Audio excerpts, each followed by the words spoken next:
Please seat here. ஒரு நிமிஷம், ஒரு 2 நிமிஷம் மட்டும் நான் பேசிக்கிறேன், ஓகேவா? தமிழில் பேச சொல்லியிருக்காங்க, தமிழில் பேசுகிறேன்.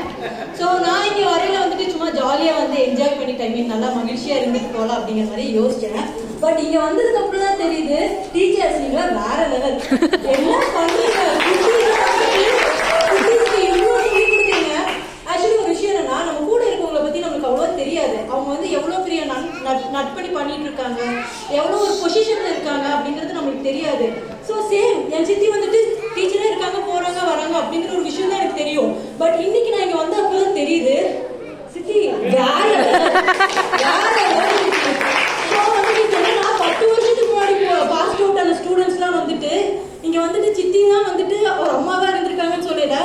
எனக்கு ரொம்ப பெருமையா இருக்கு. பிகாஸ் வந்துட்டு கூட இருக்கீங்க, எங்களுக்கு அந்த அருமை தெரியல. இங்க வந்து பாக்குறதா இப்படி இருக்கா அப்படிங்கிற மாதிரி இருக்கு. ரொம்ப சந்தோஷமா இருக்கு. ஃபைனலா நான் ஒன்று சொல்றேன், டீச்சர்ஸ்லாம் உங்களுக்கு சூப்பரா கிடைச்சிருக்காங்க. அதை கொஞ்சம் பயன்படுத்திக்கோங்க. நல்ல பெரியாளா படிச்சு பெரியாளா வாங்க. உங்க எல்லாருக்குமே இந்த டேலண்ட் இருக்கு. ஸோ நல்லா படிச்சு வாங்க. சித்தி வாழ்த்துக்கள்.